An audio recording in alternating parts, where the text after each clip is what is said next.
You're good.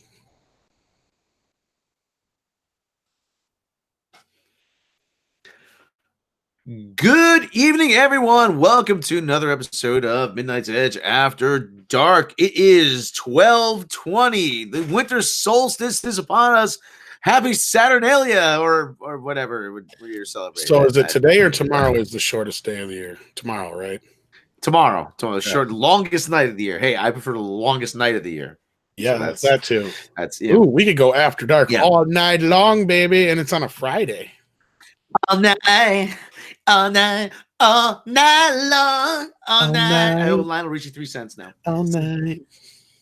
Everyone you meet. I think that's his only. No, that's not his only number one. All night long. That was his first number one, though, I think. Yeah. So anyway, I'm of course your Natalie Supreme, Mr. Rob Robot Shlomo. With me is Mr. Tom Connors. Hello, good sir, governor, whatever. Hello, governor. And with joining us is again the word of the day. Toilet paper is paying off. The lovely effervescent Mecha Random. Hello. This is where so the word of the day, toilet paper. Thank you for the compliment. No, I was gonna ask, like, how, since in chat we know that like you were basically in the little boys' room. How many rolls of toilet paper did you end up unwinding while you were in there? Because you're in there a very long time. According to the chat. I eat a lot of fiber. So okay. That's Mr. Hankey's gonna come visit me this Christmas. Yay. Yeah, Mr.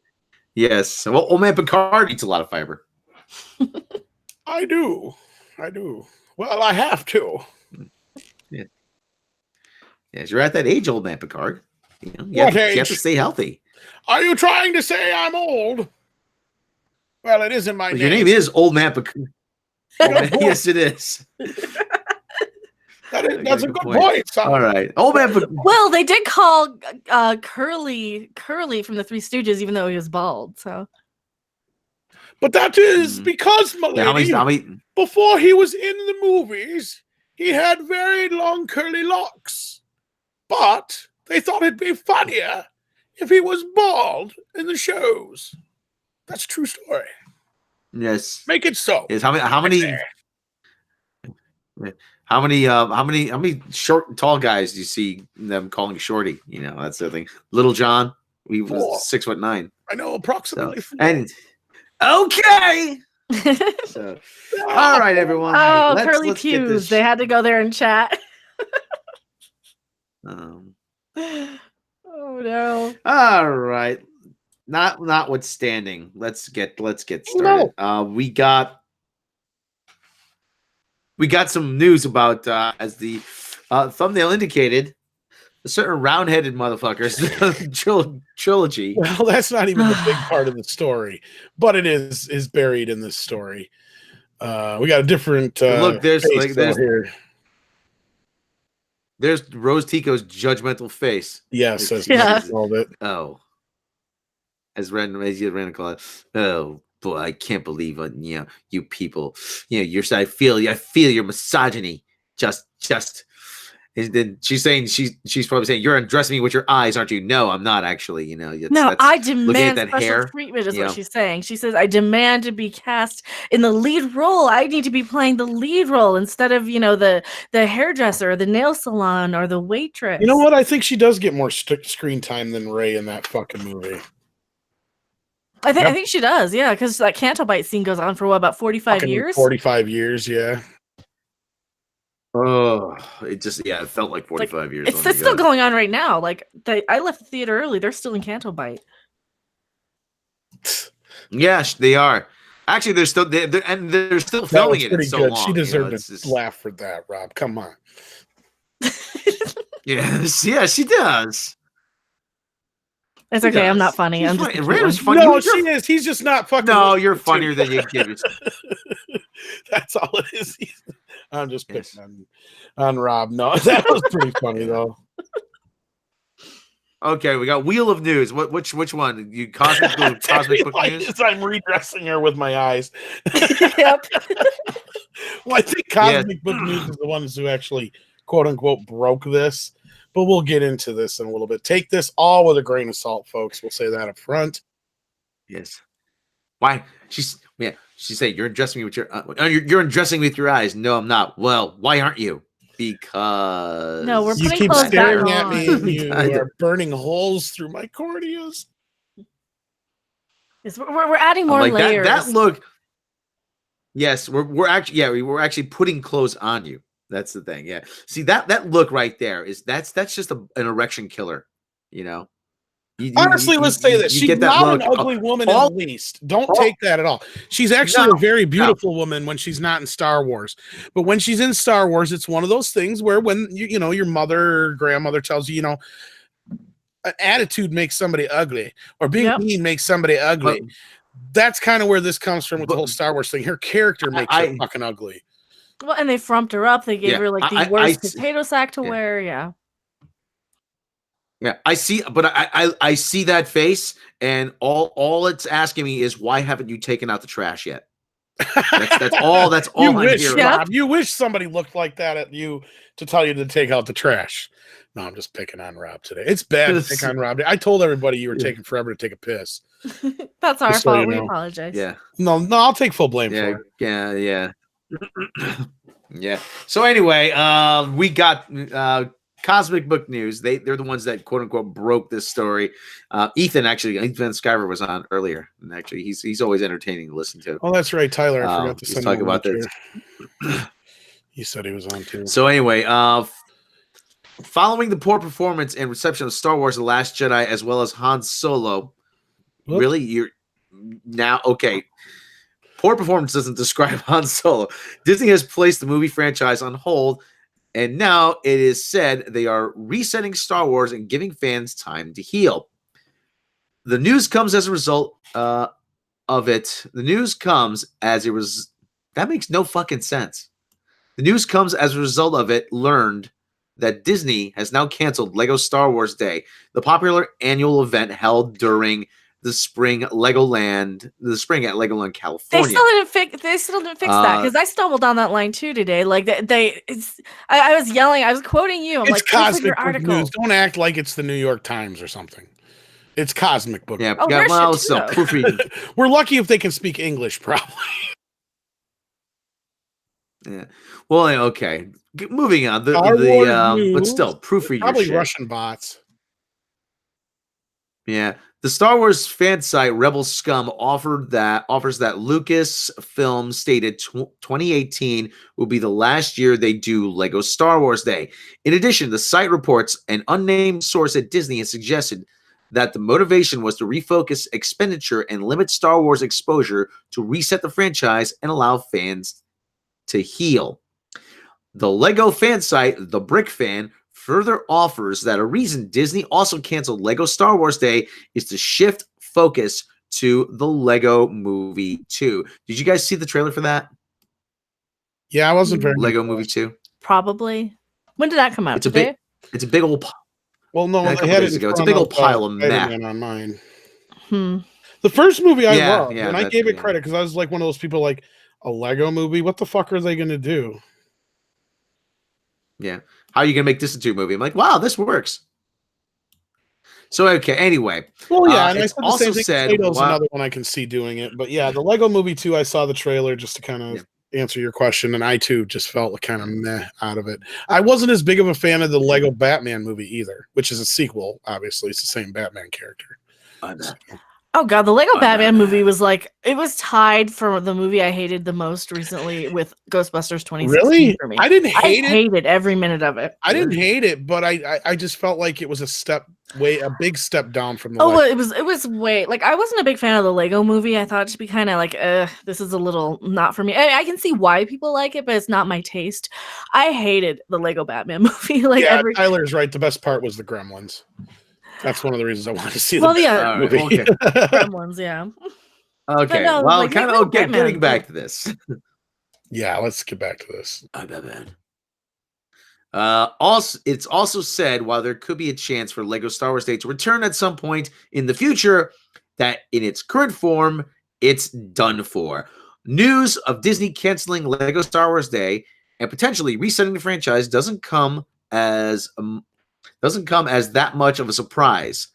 which is due to the huge failure of Kathleen Kennedy and Rian Roundhead Needle Dick Johnson's The Last Jedi.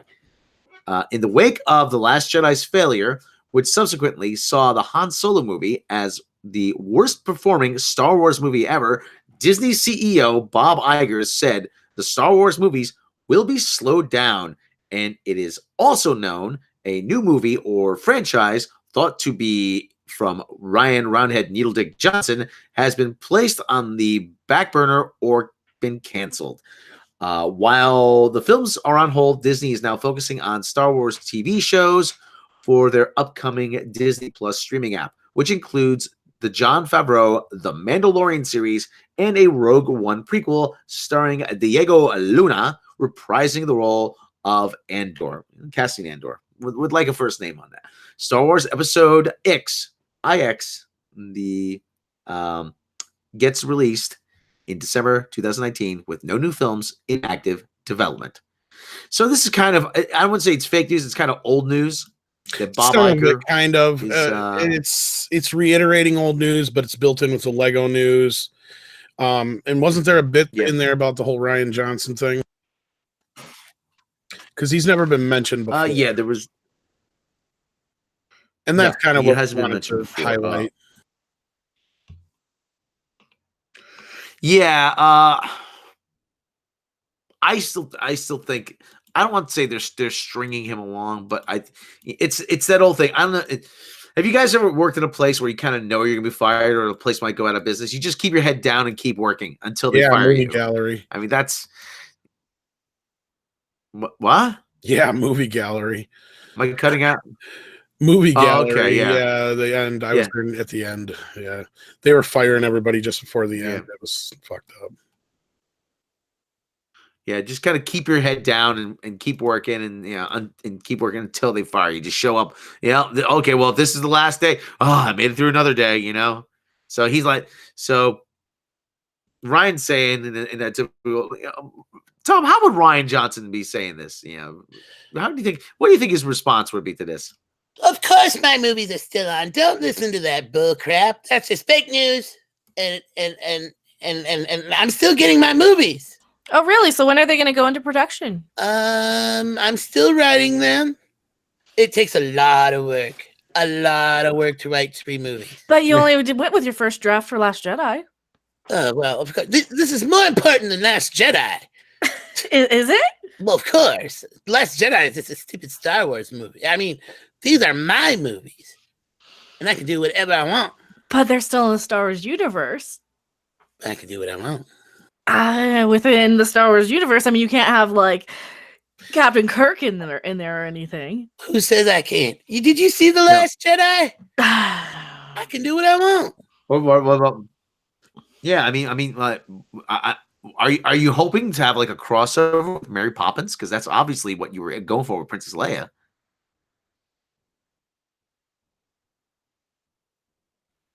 Did I lose you guys? No. I had to hit the mute button on. Well, Princess Leia's got magic powers, and she's a superwoman, and she was breaking through the glass ceiling. What's your problem with women, Rob? You got a problem with women? I don't know. No, I don't have a problem with women, Ryan Roundhead Johnson. I think you hate women. Yeah. Well, I'm a women hater. Yeah, well,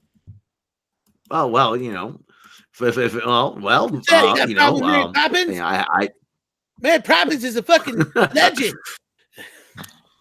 I like Mary Poppins best played is. by a blue man.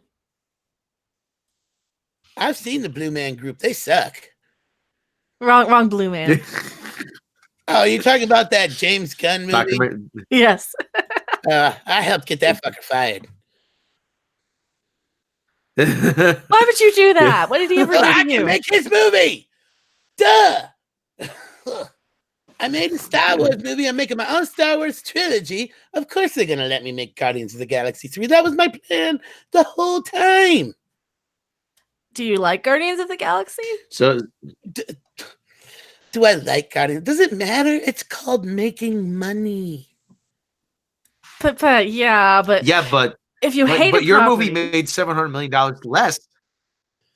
Screw you guys. I'm going to make a Star Wars movie. Okay, Ryan. Thank you for joining us. It's still. I know we know you're very busy. I am. I'm very busy writing 3 Star Wars movies of my own design. Okay, so screw you guys. I'm going home. Keep it up, and I'll make it a whole trilogy about Rose Tico. Well, Then Ethan Van Sciver would love it. We don't. Do you really want to make a white man happy?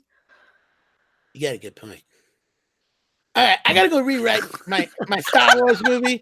So I'll see you guys later. Screw you guys.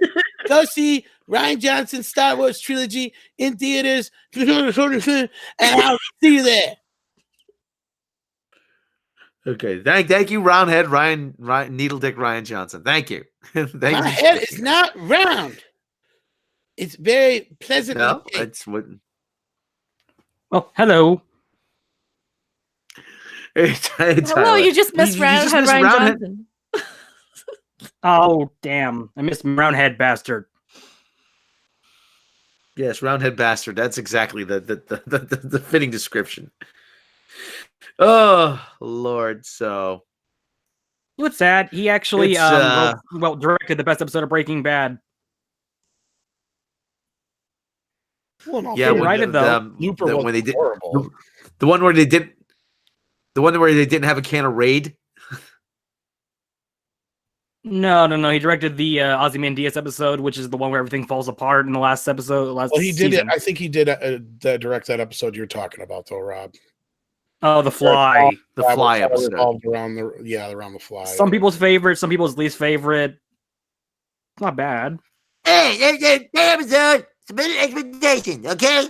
No one ever thought there'd be an episode of Breaking Bad about trying to kill a fly for 45 minutes, okay? Well, you gotta admit, expectation. No, I think they ran out of budget, and at that point in the season, they just went, "We gotta do a bottle episode." Ryan, do this. You mean they didn't have any money? Oh, well, but I also aired the same day as the because no one thought. No, I submitted expectation. Okay. It also aired the same day as the Lost finale, everyone's favorite finale of history. Oh, you gotta be kidding me! Look at Lost finale. Oh man. I hate that show. I hate that show. Okay, if I was in charge of that show, I said, J.J. Abrams, screw you. Okay, I'm gonna do my own thing. Okay, and they're gonna go hang out on a cruise ship, and they're gonna eat ice cream Sunday, and they're gonna have all kinds of stuff, and we're gonna go Casa Bonita, and all kind of stuff because we submitted expectations because you don't know if they're alive or dead, but they're going to Casa Bonita. Okay, I'm just pissed they figured out the second part of my plan. Are you gonna build a wall to throw me out? What's the second part of your plan? To destroy everything JJ starts. Oh, yeah, that's that. You got dueling Rian Johnsons. Well, if you throw me out, I'm just going to become the new Mexican president like Butters. Casa Bonita. Okay. Brandon, you're in Colorado. Have you ever been to a Casa Bonita? I have been to Casa Bonita many times. Yes. No, actually, there's only one. Yeah. They have the Eric Cartman booth. Don't tell him that he has his own booth. I think he might get a little egotistical about it. And they have like a plushie of him on the waterfall that the guys cliff dive off of. Okay. But don't tell him it would go to his done head. with the story? Yes. Well, pretty much, yeah. I think we all kind of figured this. Just like we said, that Obi-Wan news was like the great assault kind of thing. It's only a matter of time before it's with, officially announced that. Do we lose Tyler? Can you hear me? Yeah. Yeah. Okay. All I'm saying was that I actually liked The Last Jedi the first time I saw it, but the more I thought about it, the more I didn't like it. And this man is really why. His arrogance did not help. No, he seriously. What person outside of I don't know, an Italian artistic director says, "I want my audience to hate my movie," or at least half of it? Let's face it. Basically, what Rian Johnson is that girlfriend who cheats on you, or boyfriend, and you forgive, but they won't shut up about it. They keep explaining why they did it. Oh, I'm so sorry. You do know. Oh, I only cheated because I love you, but I only cheated because you know who we called was there for me, and you were in Mexico or whatever. Right. And every time he comes out and explains himself, it's like, look, shut the fuck up, or I'm gonna leave. And I finally got to the point where I'm out. Fuck this. I can't deal with this any goddamn more. Okay. Tom, you tried rewatching it. Has anybody here tried to rewatch The Last Jedi recently? To rewatch it and can only get halfway through every time. As soon as the fucking Leia scene happens, I zone out. I can't. After that, I'm out. Tyler? Yeah, I tried to watch it. It's not as bad as the prequels, but it's not a good movie. That guy Mahler ruined it for me. Well, actually, Mahler kind of he pretty much did a public service by pretty much spoiling the whole movie. Yeah, and well, how did you watch his breakdown? Yeah, yeah. I have no life. Point out every single thing that was wrong with it. Well, yeah, I don't think that ruined it, but I think that kind of. I love his video. I love his video where he says, and then the film is over. What a horrifying disaster. And then he makes a couple points, and then he just, Ryan, what have you done? He goes, there's no character in this movie that escaped your vandalism, or I can't remember exactly how he put it, but it's a great video. It really is. And really good, yeah. When you get a chance to really properly introduce Tyler again. This is Tyler Bioshock, one of our writers here at Midnight's Edge. And he has joined us a couple times on the show, and he pops in here and says hi. So yeah, let's move on to the next story though while we're at it. The worst thing about that is when I first saw The Last Jedi, I actually kind of liked Laura Dern's character, and then I realized I only liked her because I really like Laura Dern. That's it. Yeah, it was kind of a wasted opportunity there. Yeah, looking back, I'm like, this character is objectively awful. Yes, very much so. All right, so Rob, she makes it more awful. I was about to say she makes it more awful by saying "pew." So okay, that's actually kind of cute and to not me. peppy. Well, yeah, she's like the girlfriend who really doesn't get why you like something, so she's trying to fit in. Pew. So. Yeah, right. But she's not going to keep telling you why she didn't go out with you.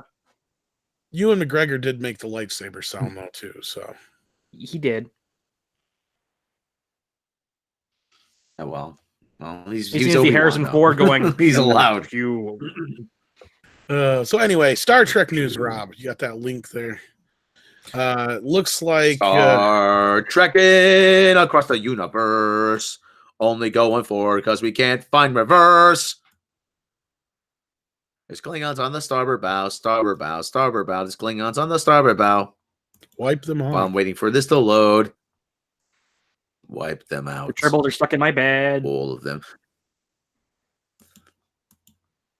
I keep saying I want William Shatner to do a version of "You're Beautiful" by James Blunt. Because he's the only guy that beautiful. It's true. My life is perfect. My life is pure. I saw you on a subway. You were with another man. You're beautiful. It's true. And he pulls out a triple. I saw your face in another place. So he starts singing to the triple. Did any of you ever see that old roast with William Shatner from about 10 years ago? Mm-hmm. Yes. The Comedy Central roast. It ends with George Takei, I'm pretty sure not even riffing, just really yelling at him. I was going to say he deserved that, though, because that whole fucking roast, they were going after George a hell of a lot more than they were going after fucking Shatner. I think everybody was too fucking, in his presence, it's Shatner, that they were just like picking on George Takei because he had just come out of the closet. Oh my. I love what Jason Alexander said, George, when he came out of the closet, did the doors go whoosh? The only person came out when they came out, everyone said, go back in. It's okay. No, really, go back in. So no, I don't think anybody minds. No, really. I don't mind. Who cares? Who cares? And then they kept calling Shatner like he is a TJ Hooker. Oh my. Ooh, William Shatner. Ooh. I've never seen T.J. Hooker. I only know like a few clips of it. Oh, I can't imagine. T.J. Hooker was actually a really good cop. You guys never see the movie Showtime with Eddie Murphy and Robert De Niro? I've seen it. The best part of that movie is when they got William Shatner teaching him how to be a cop. Oh God. Yeah, that's a good part. I'm T.J. Hooker. So, Doomcock does a good T.J. Hooker, William Shatner impression. They called who was it? Heather Locklear used to be on. Ooh, T.J. Hooker. I used to be on Heather Locklear. Yes. No one wants to be on Heather Locklear now. She's Heather Locker and run down because the cops are going to fight her soon. Oh man, Picard was funny. I think The Simpsons did that joke actually with one of the future episodes where they have like celebrities wanted, like grandson of Sam, the next generation of the Kennedy family, and Heather Locklear still wanted. It's kind of true now. So anyway, Heather Locklear used to be gorgeous. Oh, it's just kind of, yeah. Like I said, George, yeah. Oh well, George, the kids, they want a version of Baby It's Cold Outside. Maybe we could do that together. Ooh, you think so? Oh my, William. A little out of my wheelhouse, but yes. Ooh. Baby, it's cold outside. Ooh, is that public domain, or will we have to pay royalties on that? It is probably not. Probably royalties. Royalties, because I don't think it was written until the 50s or 60s. Ooh. Most things that are in public domain is something that's about 100 years or older. Ooh, from the top, I really can't stay. Baby, it's cold outside. Yes, my mute button was going. I gotta go away. Baby, it's cold outside. This evening has been... Seriously, it's fucking space. It's cold as hell. So very nice. Ooh, my mother will start to worry. Ooh, oh my. Oh my. I just got the meaning of this song. What is your hurry? Oh, well, maybe just a half drink more. I need about 2 more. The neighbors might think. Baby, it's cold out there. Oh, say, what's in this drink? Did you roofie me, Bill Cosby? Oh my. I did. Oh, ooh. That means...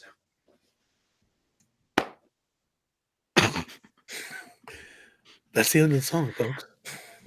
You know what's sad? I actually had to explain the controversy to like a friend of mine yesterday, and she was just dumbfounded the whole time I was explaining it. You know what's fucking funny before we get into the Star Trek thing and bringing up that song? I gotta hand it to my local classic rock station.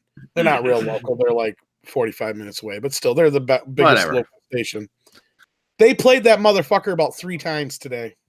3 different nice. And that's just while I was listening. So, I mean, they might have played it more than that. Yeah, probably. Good for them. Yeah, good for them. The Christmas, the limited Christmas channel on Sirius XM, they played it. Thank you, Santo Domino's. $20. He said, Canadian. Oh my, Canadian $20. And I think that's worth more here. So, actually, that was worth a super chat. Bravo. Thank you so much. Oh my. Well, thank you very much. It's time for Ask Sulu. No, it's not. All right. And that's why they should not improvise Star Wars. Yes. You're welcome, sir. Okay. All right. This Star Trek story. According to this comes from comicbook.com, which is actually the propaganda arm of CBS now. Would you say that? Absolutely. Yes, I would. That's indeed affirmative. Ooh, you would. Though for propaganda, don't you think they would have at least one corrector for the pages? No, that would cost money. Like even Joseph Goebbels at least proof checked himself. Cosmic. This is comicbook.com. Comicbook.com. Yeah, comicbook.com. Of course it is. Cosmic Book was the last one. That one you can't trust. This one you can't trust even more because it's CBS. Yes. How far? There's that old expression. I wouldn't trust them as far as I could throw them. How far can you throw a web page? I mean, Well, for me, probably into Lake Erie. Okay. Well, okay. Let's get into this. CBS I gotta is imagine cyberspace is like regular space. So if you just It throw just it, floats. it'll just keep going forever. Unless it's Rian Johnson's version of space, which case it will just fall. Yeah. Oh God. I'm a big advocate of suspension of disbelief, but even I know enough to say that. That's bullshit. Somebody asked earlier before we move on to Mecca. There is no real South Park in Colorado, but there is like a real North Park and something else, right? I think there actually is a real South Park. I don't know. South Park? I think thought there they is. made it up because there wasn't one, but because there was a North Park and a. Well, there is a North Park. And then of course there's like Estes Park and. That's what I thought it was just kind of a play on the fact that there was a North Park but not a South Park or something like that. So. Maybe. I could be wrong. Oh, it's been Joe K470 said that South Park made that exact same joke about Baby It's Cold Out Here like 4 years ago with Bill Cosby and Taylor Swift. Oh yeah, that's right. Yeah, where it ends with them putting pills in her. Yeah. Well, baby, it's cold outside. You see, it's cold outside. That's right. I got the roofie. I put it in the drinky. You got the Jello pudding. Like warm me up. Yes, I hold her hands. They're just like ice. You see. Well, whoa, beautiful. What's your hurry? That's Listen. because I'm dead inside. Oh, baby, got to come here and let the Bill Cosby get the giggity, googity. I wouldn't put it past saying Taylor Swift is dead. Listen, I'll come here, you come here, and I'll filth. I'll give you a mouth. Yes, I'll filth in your mouth, okay? Okay. Why am I playing the woman when we got Mecca here? Yeah, but Mecca, we pay you for something, don't because I'm above it. I was gonna say it'd probably be creepy. Oh, baby, the fifth flower in the Mecca random. You see, okay? And the fifth you got the Stranger Things argument where it's like we have one black guy. You gotta have to play Winston. No. One Asian guy has to be Sulu, and when you're doing Star Trek. Okay, well, speaking of Star Trek, this is how much we avoid it. Yeah, I know. Here we've been staring at Mikey. Why is it like Mikey Spock's trying to do like a Michael Jackson move in that picture? Yeah, oh, God. Looks like she's arguing with the director. She's telling him how to direct. Yeah, but you didn't direct your shot right. I'll show you. And he will be a better director just for knowing her. Yes. CBS has released a new promo for Star Trek Discovery. If you're attentive, you may notice some details about the USS Enterprise hidden in the background. The teaser is mostly focused on star Sonequa Martin Green, discussing what it's like returning to the show for a second season. She's not going to say anything about how people hate her, is she? So, no. Has anybody seen? If anybody's seen this, let us know. Okay. Some footage in the featurette is taken on the Discovery's bridge, and the Facebook version of the featurette includes information about the Enterprise visible on a display. It takes some work to make the information legible, but one of the most notable things about the display is that it confirms Robert April was the first captain of the Enterprise. No fucking shit. You know, Alex. So they actually use their fact checker people. Yeah, they're paying those super fans or something. They dug him out of the closet and said, "Here's $5. Tell me you're true to or not." No, somebody just watched a couple episodes of the animated series when they were high. Yeah. Whoa, that's not like Kirk, man. So, anyway, this April. Next thing you tell them, they'll say like, "Wait, that wasn't actually the Beatles in Yellow Submarine." No, sorry. Don't mean to let you down. I've got a song about an octopus. You go to do an octopus. Why don't you blow it out your ass? I just saw that last night. That's good. I love that movie.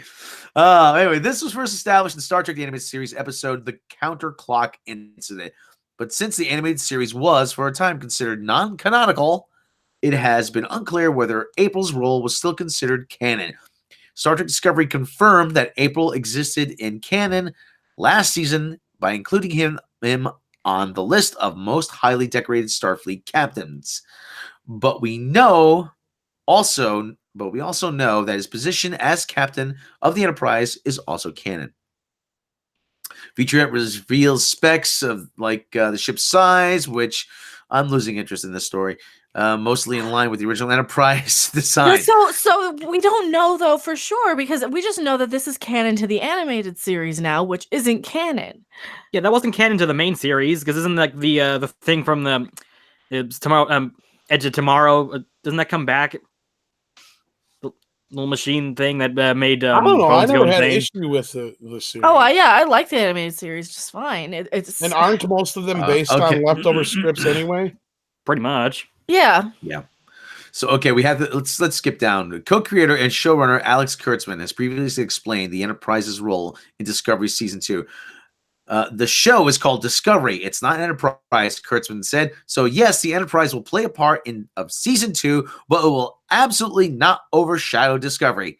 And I think with the Enterprise's arrival in the finale, we recognized that the audience has a lot of questions about our synchronicity with the original series, which really means, oh, for God's sake, this guy's difficult to listen to, which really means, or synchronicity, what the fuck is he saying? Which really means, or synchronicity with canon. Proofread. I'll do it for you. I suck at it, but I'll still do it for you. So the promise of the Enterprise holds the answers to a lot of those questions, including Spock's relationship with his half-sister, who's never mentioned, which does not necessarily mean you're going to see Spock. She's not a half-sister. Did he really call her a half-sister? Yes. I know. They're I've had related. to yell at other people for saying that shit too. Oh, no, they're not related. She's the ward. She's the adopted sister. She's not the stepsister. She's not the half-sister. She's not related in any way. Maybe they're so close that Spock thought she was. Oh, for God's sake. You know the show's going to end with her giving a lecture to Gene Roddenberry on how to make a universe. Gene. This is Star Trek. Gene, don't you know that when you make a universe, you have to explore all the diversity in that universe? That's our strength. A lot of people think it's a weakness, but that means it only makes us stronger.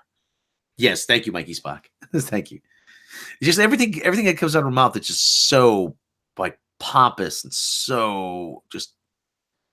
Oh my God! It's just she's smug. She's arrogant. She's unlikable. She is that person you wish you wish you never have to deal with in real life. She's that person that you're working next to or near, or that manager or boss that you hide from because you don't want to hear her mouth.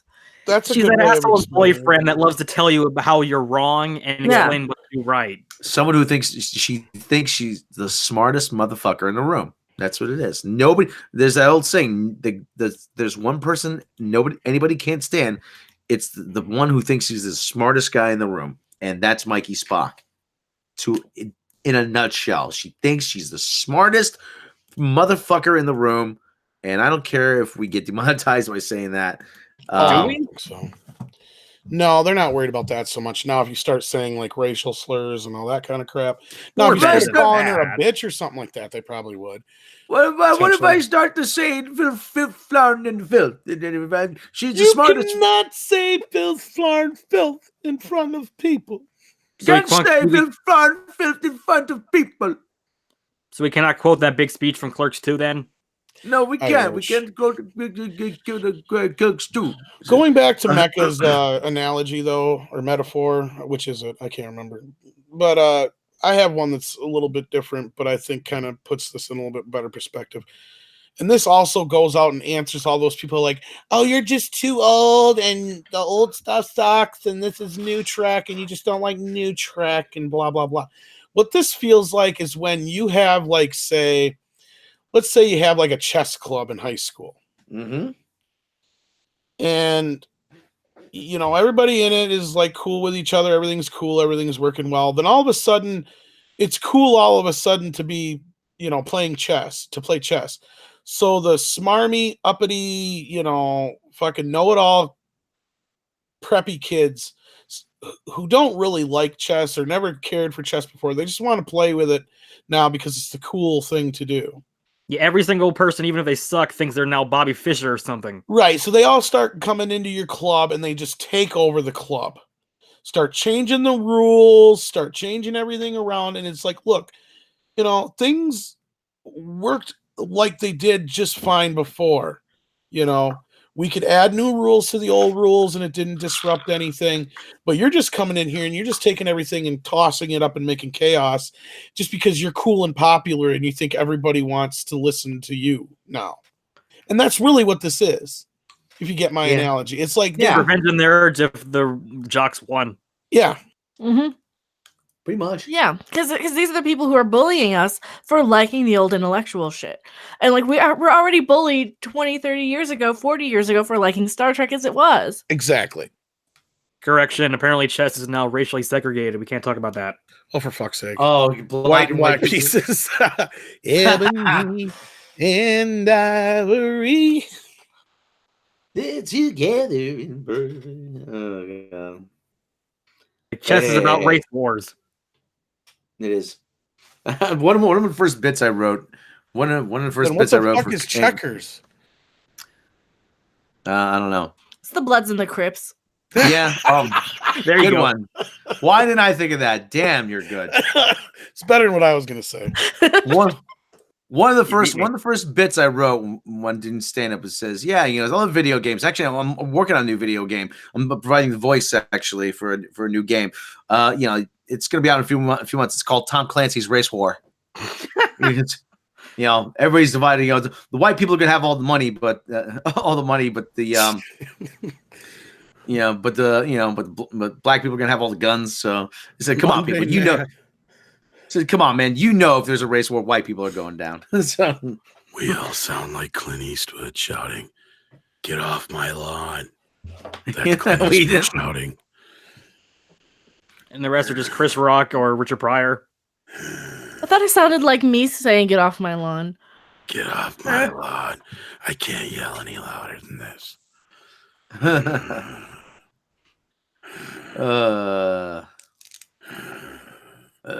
Get off my Star Trek. Yeah. Hey, when I get to be 108, I hope I can yell that loud too. Get off my Yeah, fandom. I thought it was Grand Theft Shlomo. Actually, you know, a bit I wrote was you know, the Rockstar's got a new game coming called Grand Theft Auto Vatican City. You steal the Pope Mobile, then you have to run and you run over cardinals and you pick up altar boys. So I'd play that. That's I going would to play go the over well crap in the out of Bible that. Belt. Dude, I would play the crap out of that. You're kidding, right? No, I would really play it. I know. No, I know you aren't kidding. I'm saying Rob because he's also telling me about this Home Alone reboot earlier, and I'm still not sure this shit's you play like a lonely bishop trying to be the Pope and you just kidnap and kill people all the way. Yeah, that was a bit I wrote actually. But then I was watching MXC and they had an identical bit. I'm like, I can't do it now. I probably fell asleep. Don't you fucking hate that? Yeah, I probably fell asleep. You say Tom Clancy's Race War, but people said that about The Division, ironically, because you're usually playing a white guy and you're shooting lots of scavengers who look like black people. So in New York, take a guess what this is going to go with. Actually, I want to get The Division. Actually, is that any good? Not really. Well, it's only 10. I'm sorry. Go ahead, Tom.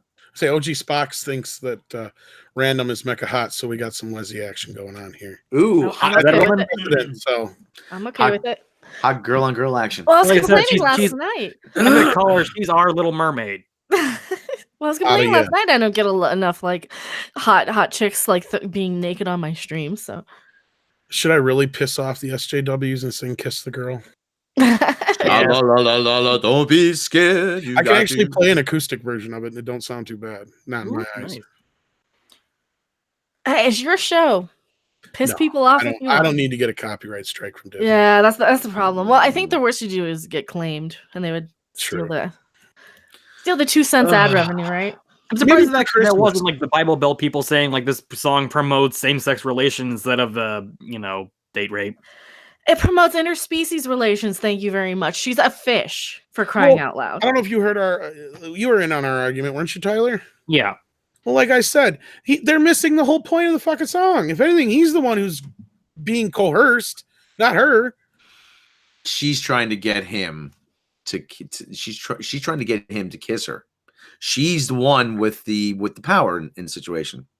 It's funny. I think actually critics realized this when it came out because I remember Roger Ebert's review. He mentioned, "Oh, this character's a lot more feminist than the old Walt Disney princesses, and now she's the whipping post of Disney." Of course, because everybody, all these people, they can't change their world, so they have to ruin things from the past.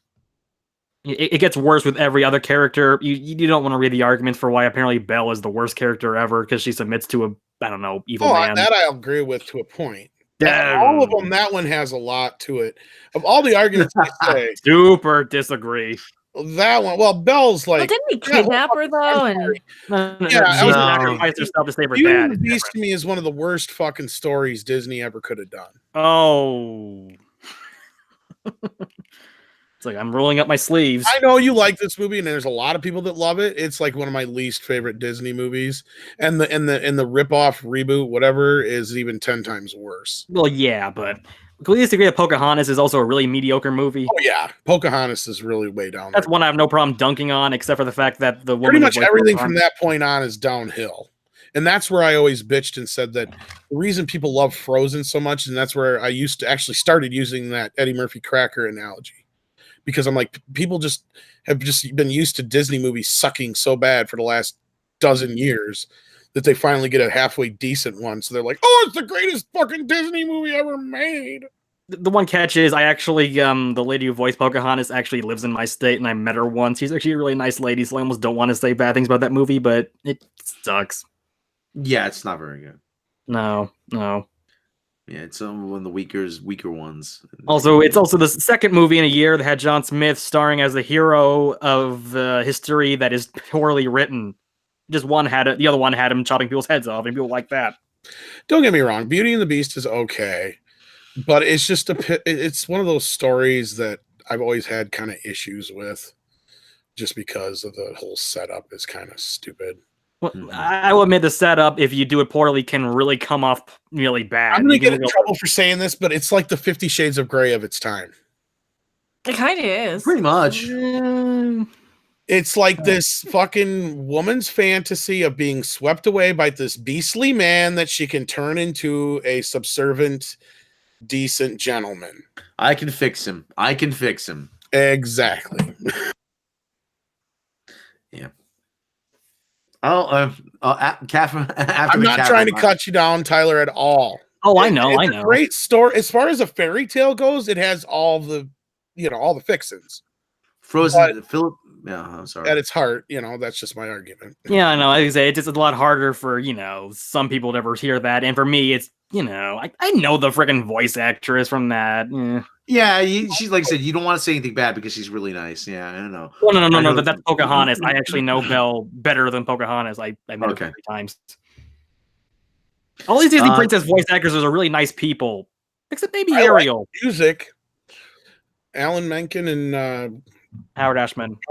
Are amazing. Someone's saying that someone said Philip A. Demick's Frozen's Lion King remake. Now, Frozen is actually a fairy tale. The Snow Princess.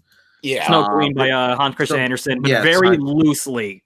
Very loose, yeah. So much so if you actually watch Frozen, they actually say inspired by, not based on, which I think is a rather fair assessment. When I most Disney movies, but yeah. When I went to Denmark, there's actually a big statue of Hans Christian Andersen in Copenhagen, and I looked at it, I'm like, hey, what's this big statue of Willy Wonka doing here? And he looked like Willy Wonka. I swear to God, with the top hat and the cane and everything. I was like, oh damn! Hans Christian Andersen. Now I feel like an ass. Jeez. Loose adaptation by Disney goes back all the way to the beginning. In fact, there's a famous story about Walt's daughter asking, why'd you kill off Bambi's mom? And him saying, because it happened in the book. And she went, yeah, bullshit. You change everything all the time. And he goes, yeah, whatever. Why do I feel like that's a true story? Did Mr. Twisted, didn't Atlantis have Father Guido Sarducci in it? I think so.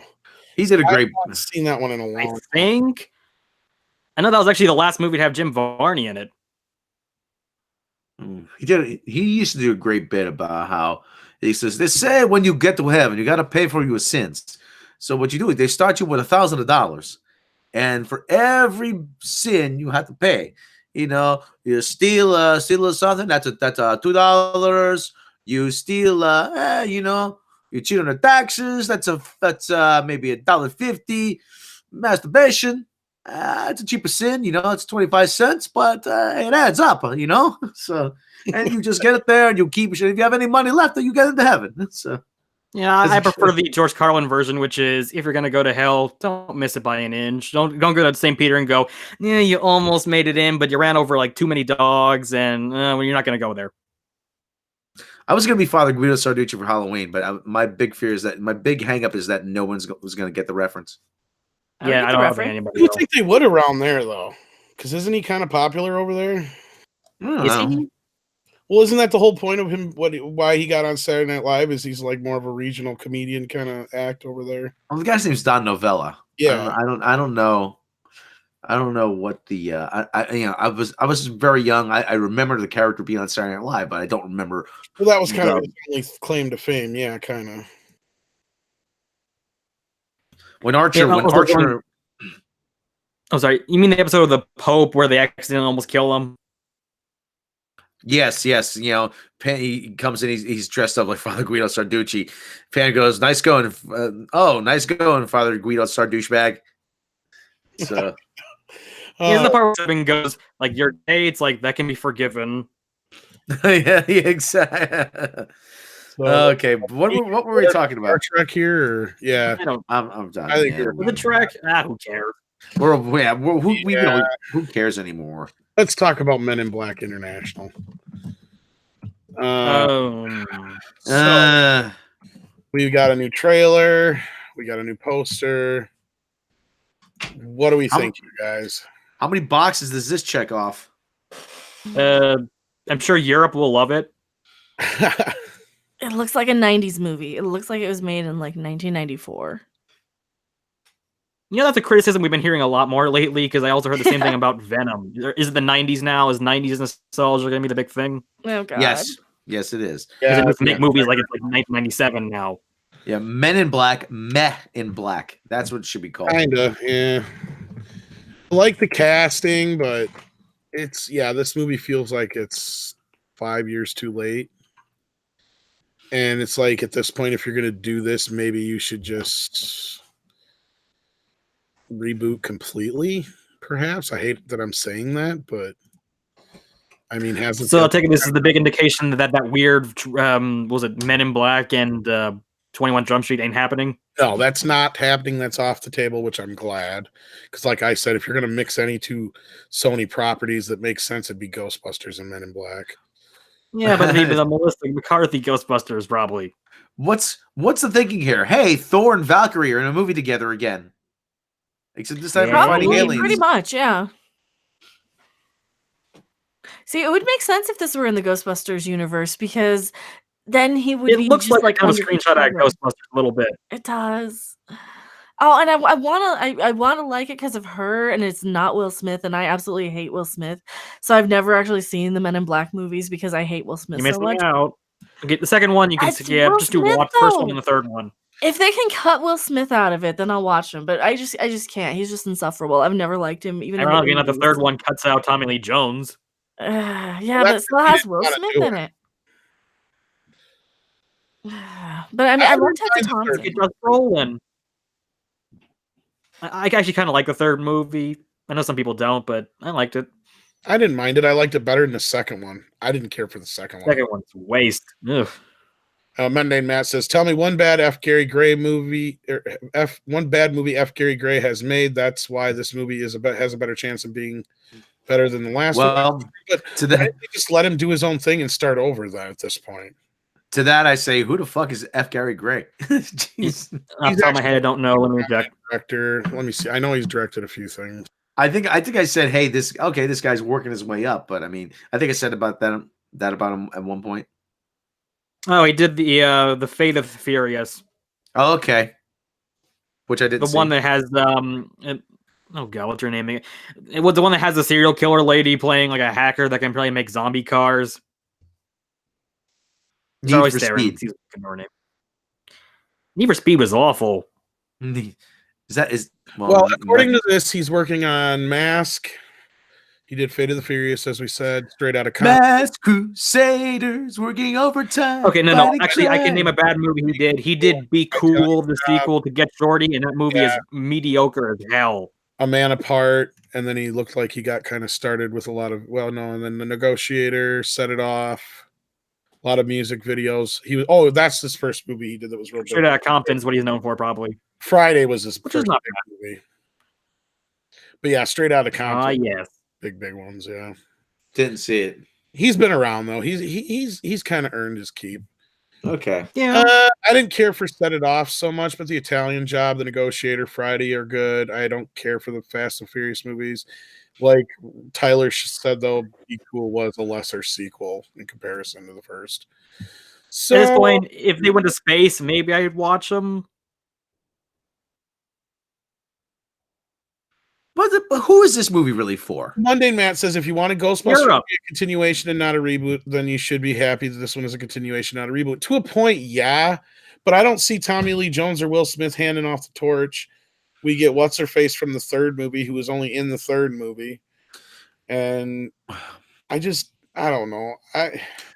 Because I'm not as attached to Men in Black as I was Ghostbusters. Yeah. I don't have, an extra 10 years attachment to it. And I love Men in Black, but I didn't love Men in Black. Okay, but here's the thing, though. Okay, this movie, you said this movie's for Europe, but here's the thing. Doesn't that kind of defeat the purpose of being a big Hollywood movie, is setting it in London and having one star that's from Australia and one star that's from the UK? I mean, the whole idea that Europeans, and at least, a number of them that I talk to, that when they go to see a big Hollywood movie, they want to see a big Hollywood movie. They don't necessarily want to see things that that if they want to see a British movie, they'll see a British movie. There's a whole industry, film industry in the UK. That's the thing. And that's part of the appeal for them, is to see America, see Hollywood or Los Angeles or New York or whatever. I really think that this whole obsession with Hollywood now, just checking boxes, trying to tailor everything to every focus group, it's really gonna bite them in the ass at some point, if it isn't already. Well, let's face it. You want to know why this movie's being made? And because it makes more money in Europe than the US. That's part of the reason. But you want to know why it's really probably being made? And this is a typical thing we run into all the time here on Midnight's Edge, so I'm sure Rob can probably guess. Rights grab? Exactly. How long has it been since part 3? 2012. Yes, 6 years. 6 years, something like that, yeah. That's exactly why this movie's being made, because they don't want the rights reverting back to Marvel. It was Eternity. Marvel owns the rights, really? Eternity Comics. Yeah, they bought up what was it, Malibu or whatever that had the rights. Malibu Graphics, yeah. So it technically is a Marvel. This happened after I think Sony got the rights to the movie, though. So somebody has to tell me for sure in the chat, but I know it's somewhere in the same time period. So that's why it's still technically under this whole other deal, but it is a Marvel property now, technically. Well, yeah, just a quick bit of research. Malibu Comics was bought out by Marvel. So, yeah. What year was it? It was like 96, 97, 98, something like that. It was like almost the year the movie came out. I know that. It was around the same time. It might have been because I remember the black and white comics, actually. Oh yeah, Men in Black. Yeah, I used to. There were a couple of Malibu graphics. I used to. Well, it wasn't Malibu. Yeah, it was Malibu graphics. They actually had Robotech for a while, and they actually did a U.S. version of Space Pirate Captain Harlock in comic form. And actually, I do remember the back pages, the Men in Black. Coming this August, Men in Black. I was like, oh, that looks kind of cool. I don't know who Action Com is. Unless he's somebody who's been here before. But this is hilarious. I can't wait for Men in Black team. LGB and the new guy T.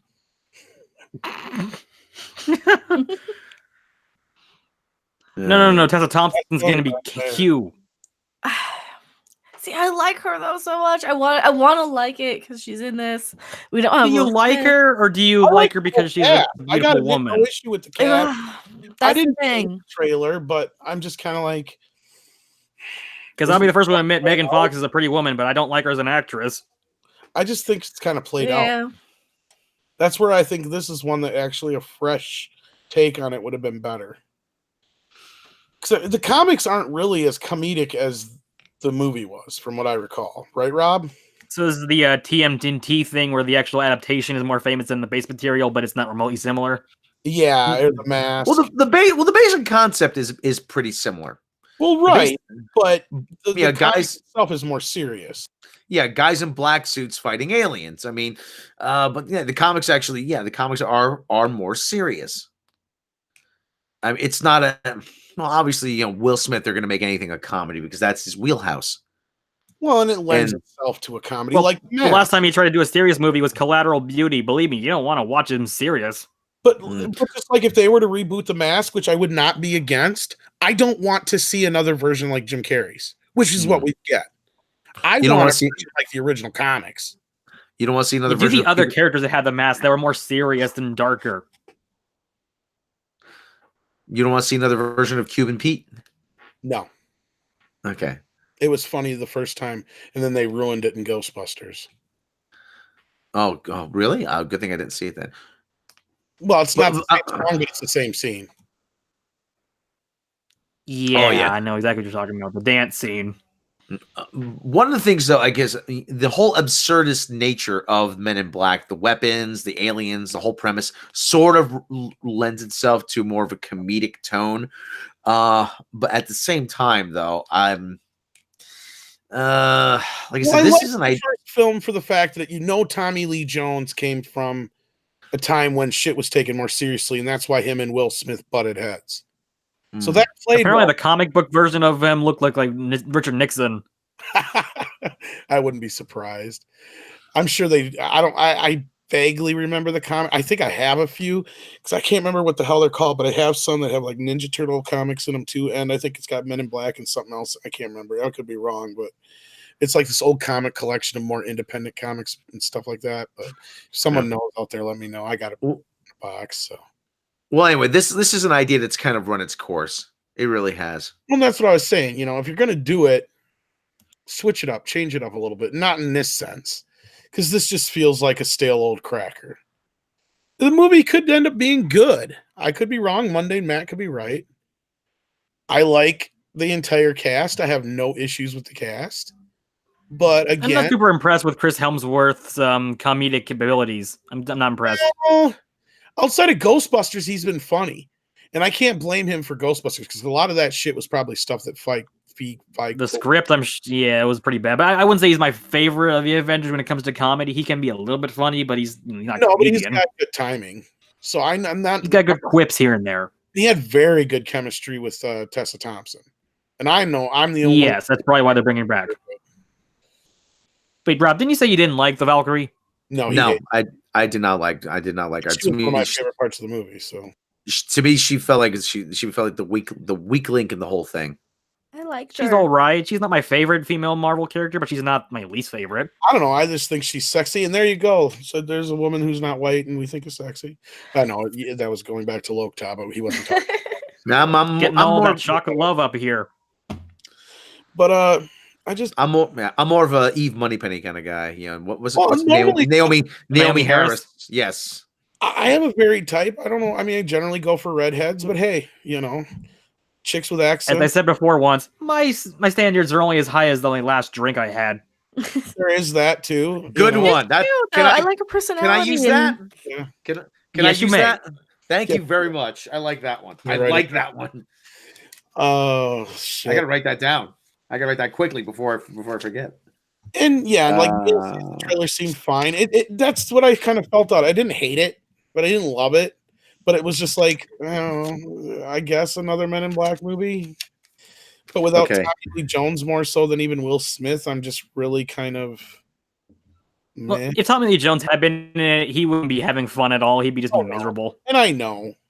I feel sorry for the guy, but I love him. he's just one of those actors that no matter. Well, actually, you know what happened? I'm sure they probably asked him if you want to have a cameo, and he pulled out a gun and said, "I don't care." Crazy. Get the fuck off my lawn before I shoot you, you son bitch. I won't do anything ever again that has the words men, in, or black in the fucking title. Ever. And if that fucking punkhead, big-ass eared kid comes near me again, I'm going to punch him. I don't care if he's fresh or not. Fresh Prince? I thought he was the French Prince. I'm going to get fresh with him. Okay. Written and archived. That's funny because that reminds me. I did that voice for a cartoon once, and it was Elf and E.T. were out getting drunk, and the Men in Black show up and bust them. I like you. I really do. The whole setup is, you think Elf's the one who's going to get in trouble. Well, and it's actually E.T. is the one that they're more interested in because he likes to build things. So they're like. So you like to and build then they pull things, out radios instead of guns. Yeah. He's like, so you like to build things, huh, son? We got to talk to you about that. It's like he's building bombs or some shit. It's like, they let Alf go. He's like, yeah, and then he goes up and murders like an entire cat orphanage. He's like, we're gonna get a full body cavity search on this one. Ouch. Anyway, all right. What else? Was there rival FBI agents that had radios instead of guns? No, but it was just a quick little skit. It was Elf meeting a bunch of aliens, and the last one was E.T. It started with Chewbacca and Kirk and Spock. Well, Spock, of course, being the alien. And the one that also had was it He-Man, but he's not gay? No, but he had Adam thinks he's not gay, and it was called Fanimation. I doubt you've seen it. It was something I worked on for the old internet channel I had. All right. Which, by the way, I love South Park so much when they mentioned the whole radio thing with Spielberg because they took it to its logical conclusion. Where it's like, at this rate, let's just remake Saving Private Ryan. No Nazis, no guns. I think that's called Free Hat or something like that is the name of the episode. That's the Free Hat episode, yeah. The only problem I had with that episode is they should have flip-flopped George Lucas and Steven Spielberg because in reality, it should have been flip-flopped because it was George who was nagging Steven, being like, you should really do your movies, but redo them with computers like E.T. and Jaws. Because if E.T. would have worked out, he was going to do Jaws next as a rumor. And it was George who was talking him into it because of the Star Wars special editions being such a big hit. Man, that would have been a horrifying mess. But if you're young enough, you don't remember that version of E.T. because Steven Spielberg quietly denounced it and pretends it doesn't exist anymore. It's just weird. You think Trey Parker and Matt Stone are more sympathetic to George Lucas because in both that episode and the one where they remake Indiana Jones, he comes off more sympathetic than he probably should. That's what I'm saying. Yeah, they should have flip-flopped it. Spielberg should have been in the George Lucas role and vice versa. Yeah. Because I'm sorry, George Lucas, he's a ruthless little bastard. God. I went through my things once and actually found out I was at one point a part of the George Lucas fan club. What the hell was I thinking? No, I love him. Don't get me wrong, but I know he's a ruthless bastard. So, and he has about 500 flannel shirts. What's that? He has 500 flannel shirts. He probably thinks he's a lumberjack at this point. Well, I got a different colored one for every day of the year. Oh, I'm a lumberjack and I'm okay. He does dress like a lumberjack. He's the original Metro lumbersexual. Dark King in the Jaws special edition Quint shot first. Oh God. You going in the cage. Cage goes in the water. Shark's in the water. Shock. Farewell and adieu to you, fair Spanish lady. Sorry, I love that. That is between that and Jaws and Empire, those are my three top. I thought for a second you were about to do Burl Ives as a snowman.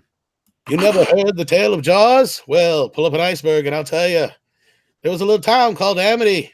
Girl got herself munched up something good. In what way? In a naked way.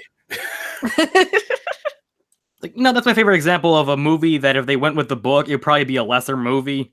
Oh, yeah, that's what I've said before, too. That's one of those where they definitely... Spielberg has done it twice. both Jaws and Jurassic Park, though I love both novels on their own, the movies are masterpieces on their own too, because he broke them down to the simplicity of them and he cut out all the fat and all the bullshit and got right to the point. And yeah, believe me, Jurassic Park would have been very interesting if they went with the book intro where the raptors break out and go into a maternity ward. Oh yeah, there's tons of shit in Jurassic Park that I knew was. I'm like, oh, there's no way this would make it to the screen.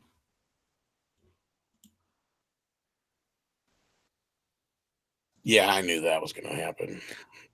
Also, I love that I think it was the intro for the book, The Lost World, is literally just Michael Crichton saying, yeah, I know my version of Ian Malcolm died in the book, but Spielberg paid me a lot of money, so screw you, I'm going to do this. Yeah. Lost World, I love the movie. The book's stupid. Sorry. Didn't Jaws book has a weird thing? Lost World actually inspired Jurassic World a little bit because the idea of a blending in dinosaur is actually from the Lost World. Well, yeah, it was the reason he wrote the book is so Spielberg had something to base it on. But yeah, Jaws hasn't aged well, but I still, the shark may look fake, but I don't care. Everything around the shark is amazing. That's why you don't see it too much. I dare you to put it, the cinematography, the acting, all that shit up against anything modern. I don't care. Like Robert Shaw, beat that. Right? You can't do that. I think there's a Jaws holiday special in it also. Where Lorraine Gray is trying to celebrate Christmas and like the tree's getting attacked by the Jaws for the 5th time or whatever. Like this time it's uber duper personal. The snowman was a jolly happy soul. A corncob pipe and a button nose and 2 eyes. Black as doll's eyes. Life is cold. Black as coal. Jaws 4 is one of those amusing sequels that exists that I always am perpetually.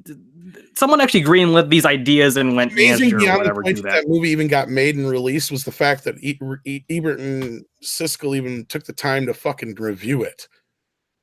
Oh yeah, they did. They flat out even actually started poking like plot holes and saying like, yeah, at the point in the episode, they're just riffing on it, just saying like, look at this plot hole, look at this, look at that. That don't make sense. What's that? Yeah, they're the first ones who have pointed out a lot of that shit. Well, of course, because they were the only ones I think who went to see it. That movie made sense. What always made no sense to me is the guy gets the Jamaican guy gets eaten and the shark blows up and then he's somehow still alive. It depends on which ending you watch. That's the thing. Is it the one where the shark explodes or the one where it just gets stabbed? 2 different fucking endings. And the problem is they've got the wrong endings tacked onto the other one because the one that makes sense, because you are correct. In the original version in the theaters, Mario Van Peebles' character did die. And in that version is the one where Lorraine Gary stabs the shark in the gills. And they have that really shitty miniature shot and all that kind of shit. In the video version, they changed it to where the shark blows up by using footage from the original film. And then Mario Van Peebles' character lives. That's because they went back and reshot the ending, and you can tell it's shot in a tank with a fake background. And thank the Lord, both versions are on the Blu-ray. So you can watch either one. But yes, you are correct. It would make more sense to have the other version in there, but they make it look like he didn't get that far. Anyone there? Can't hear me? But no, I can hear you. I think the lights went out in my house for some reason. Oh, you having a brownout? You got gremlins. Yeah, damn those gremlins. As I said, you basically would be correct. They should have tacked on the other ending, but I don't know if you heard all that. No, I did. The weird thing is the stabbing of the shark and it dying is from the book directly. Yes. Yeah, she does it with the broken bow. Yeah. Also, they put in a sound effect from a Tom and Jerry cartoon. Because I remember looking up the little lion roar. That's from a Jerry episode of Tom and Jerry where he yells at Calm. What the stupid part is a shark is roaring. A shark roars in this fucking movie, guys. Not only does it come back and take revenge on the Brody family and follow them all the way halfway across the globe, it roars.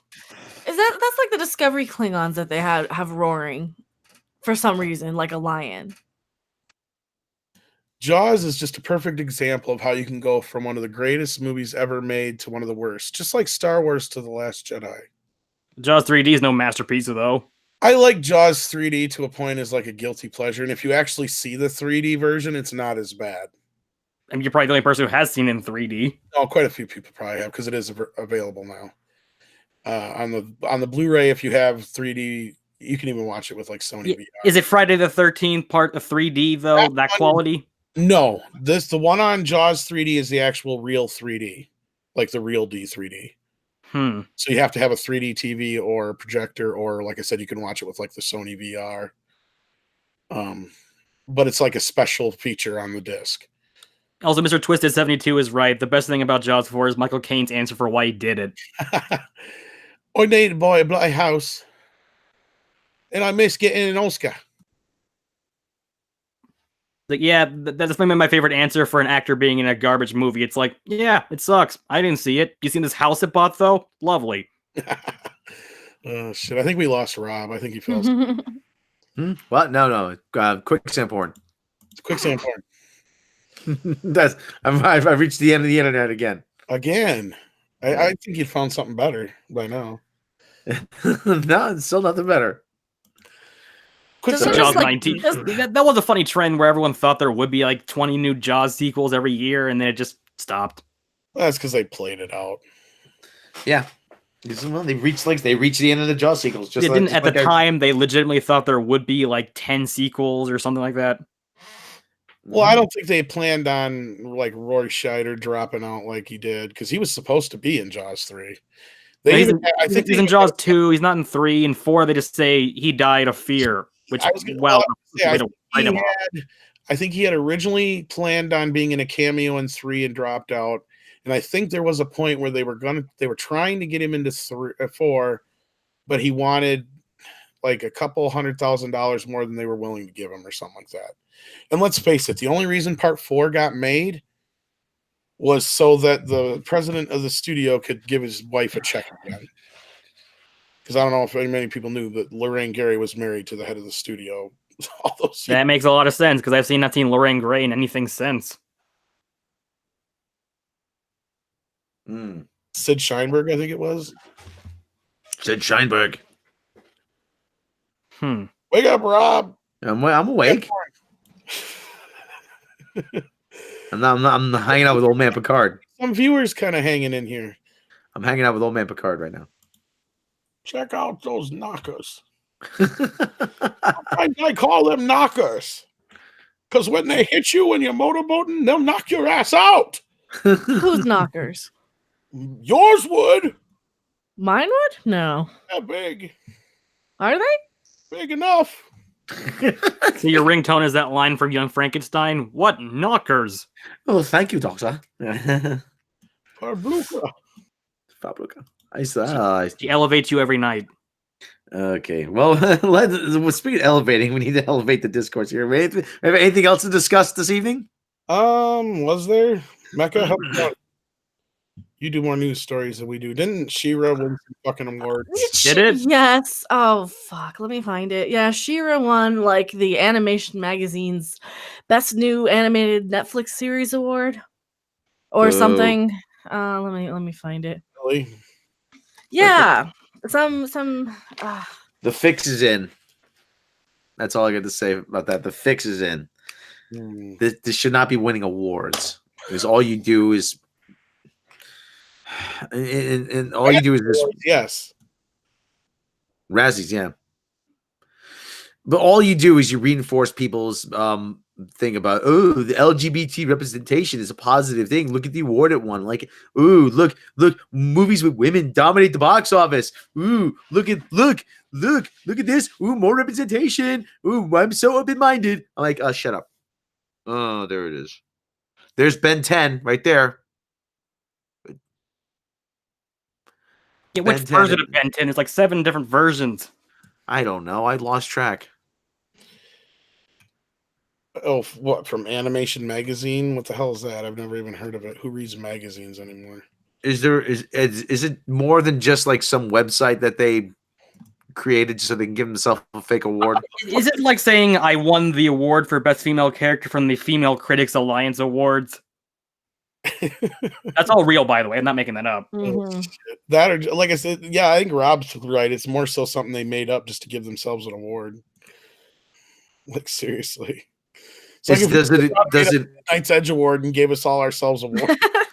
Well, that's what Star Trek Is it- Discovery did for whatever award it got. It hired all these shills to go and tweet about it, and then they gave themselves an award for the most tweets or something.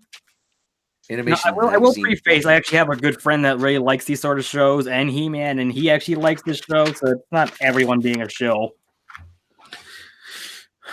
Well, would even agree. like for when I'm not actually just like trying to just kick the show in the balls, which he clearly has.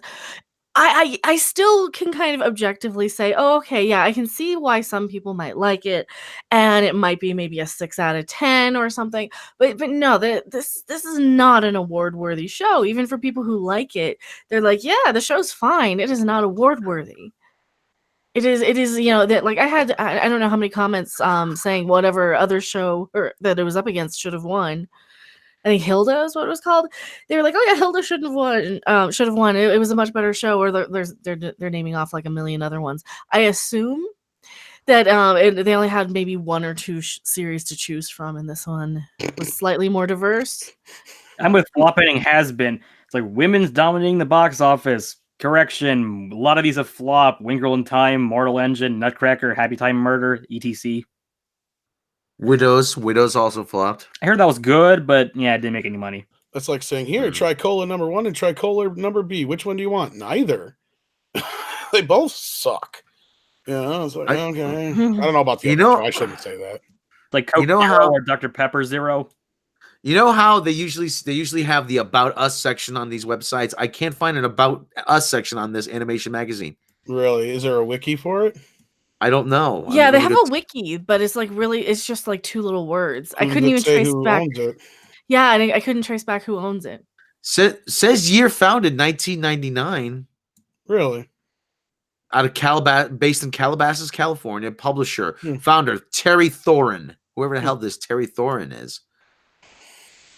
That name sounds made up.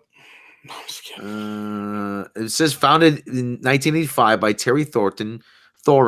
Print edition is available 10 times a year in the United States. Editorial covers all forms of animation: 2D, 3D, visual effects, stop motion. Digital version was created in 2006. Also published a daily weekday newsletter. It's Terry Thorin, IMDb, production manager, Wonder Grove Wizard. Who the hell is this guy, Terry Thorin?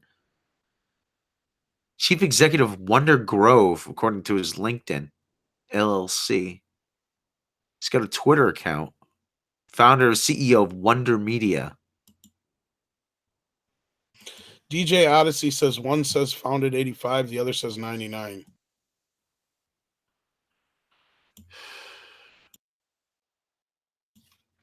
Yeah, because Wikipedia is so difficult to fake. Well, that. So he has a Twitter. He has a Twitter here. But not that we endorse. Do you want to put his Twitter up? Well, it's public information. I don't care. Here. Go for it. Oh, here. Send the link in the chat. Whoever wants to put it up, puts it up. Founder, CEO of Wonder Media, Wonder Grove Kids, Widowmakers, and MAG. Yeah, same guy. Here, I'll just put it in the Oh, Wonder Media. They're the ones who bought are they the Canadian company that like publishes and owns all those kids shows like the new Mega Man? Didn't they get bought by Sony? I think they might have. WonderGroveLearn.net. Have I seen this? This looks so familiar. Terry Thorin was involved with Rugrats. Production manager, producer known for Rugrats, The Wild Thornberries, and Rocket Power. This is kind of like people are kind of getting to see us work here, like kind of. Yeah, we just kind of sit around all looking for shit and find it. Yeah, just to do a lot of data mining. A lot of it's over text, but still. Yeah, but I mean, this is okay. Well, this guy is. This guy has some. He has experience in the industry. He knows his animation, but this shouldn't be editor Ramin Zahed. Let's look up what this guy asked. What this asshole's. So in other words, it kind of smells like Paris Hilton's. You know what? On a Saturday night. Yeah. Saturday.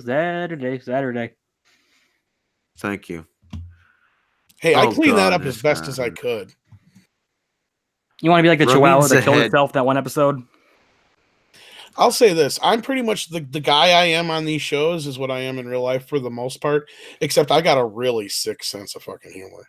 Oh, I have a really sick sense of humor too. Really sick sense of humor. So Me that's too. about the only thing I'm not showing. And it comes through sometimes. This guy Ramin's ahead. Actually, he is the editor. Okay, I'm gonna screen share this. See if I can do that. Because this guy, wait till you see him. Okay, come on, you bastards. Screen share, application. Too bad window. I don't have a cam on this. I'd show everybody my new Christmas Beavis and Butthead shirt. Okay, I minimize that. Okay, while you're looking for shit here. Shit. What's funny is you think we would have lost viewers, we gained viewers since you've been fucking around, Rob. Oh, really? Yes. Oh shit! Let's share what you got. Okay, so this is Ramin Zahed right here. He's the editor of Animation Magazine. That sounds like this guy looks like this comedian I know named Joey B, who's a massive Red Sox fan. He looks made up. You think so? I don't know. I'm just fucking with it. Look at all this Spider Curse shit on here. Holy shit! They bought a lot of ad. That's more entertaining right there. So I had to flip over to that. At Sony, but do they have antlers? See, she's got green antlers. Yes, but do they have antlers? So this you never heard the story of Mecha Random, the reindeer? Rodolpho, the really pretty reindeer. Sony's Spider-Man sets new animation record for December. Me too. Yeah, it's called raising ticket prices. I can't believe that it's setting a December record other than that. Yeah, because a lot of animated movies always get dumped into December. And maybe the only reason if they don't get any notice is because it's Oscar season. Stunning a spinning web. I mean, people like the movie. I get it. But I don't see it going up any percentage. It's funny. It's going to drop. My friend who does a lot of animation and he's kind of professional about it all. He saw it and he liked it, but even he will admit that why is it kind of herky-jerky stop motion style? I mean, you could do it once in a while for shots here and there, and then I probably wouldn't have bitched so much. But yeah, throughout it gave me a fucking headache. Like literally. And I've heard other people say the same thing, and even people have said that it made him sick. So I saw it in 3D, and to be honest with you, compared to what I've seen it in other ways in 2D, it probably helped because I think they took out some of the blurriness. But all right, well, okay, stop screen sharing. Okay, yeah, I don't know what you're doing anymore, Rob. As long as it's not quicksand porn. No, people can go find that on their own. So. Yeah, speaking of Sony, Sano Dinaminis says Sony wants to patent that seizure-inducing animation. Has anybody said anything about that yet? I can't believe a bunch of people haven't had a seizure from watching that movie. I was going to make a comment about how strange is it to patent an animation style. They're trying to patent the software so much more than the animation. But that's the thing. Here's the funny thing is, so you look at it, I get it. They're trying to be stylistic, but they spent all that money to make it basically look like shit. Well, here's the thing. If you're going to patent it, I mean, they're going to use it again. I could probably make something that looks just like it now. All I gotta do is make it out of focus and out of sync. They want to license it. They want to license it for other studios to use. I'm like, but I said to myself, you know what? They've already patented this technology. It's called the PlayStation 1. Dear God. Yeah, people keep insisting, but I have to recommend it. It's so good. And they're like, yes, but what if I don't like whiny, bratty kids or animation? The thing that kills it for me is when someone brought up that the Aunt May looks exactly like Amy Pascal. I said that, yeah. Yeah. And Rob uncovered something else, too. It's like a 98% match. Yes. I was discussing this with Tom before. The scene where they go into the backyard and she unlocks the shed. You know what that represents? That represents her holding the keys to Spider-Man. I had kind of thought of that at the time, and I forgot. Well, I didn't forget it, but I neglected to kind of bring it up. And Rob was reminding me of it. Did you see it in a scene or what? Or what made you think of it? Well, once you start, once you realize that's Amy Pascal, then you make the association with the key and the lock. Yeah, I kind of did. Like, well, she's kind of overseeing everything about it. Why did she have to make herself look exactly like, herself? Make herself look like, I don't know, 80s Cindy Crawford. To remind you that she's in control. That's what it is. Does she really think she's a beautiful looking woman? I mean, I'm sorry to attack her look here, but come on, she looks like a slug. I don't know. But hey, Dark King gave us $5 Australian. Is Mecha a combiner like Voltron or more like a Gundam? That's a good question. That is Gundam. A good fucking question, Mecha. Well, Gundam did use a core block system in. I think I'm more like. Are you an android? I think I'm more of a synthetic life form. So you're more of a cyborg. Yeah. She's more like Vision. Probably, yes. I don't know what this is. But the whole thing about Amy Pascal, she doesn't care, all she cares about is her agenda. And this is just a fuck you to everyone. Yeah, glass ceiling. This is just a fuck you to everybody who thought that she's gonna sell the franchise, sell Spider-Man back to Sony. Says, haha, look, I'm still the one who's steering the future of it. I'll take it that this is basically Glass Ceiling 2.0 now with the female all Spider-Man sequel. Yes. It's gonna be. She's been dying to make that for years, and she's gonna get her wish. Because Silver and Black looks pretty dead from my perspective.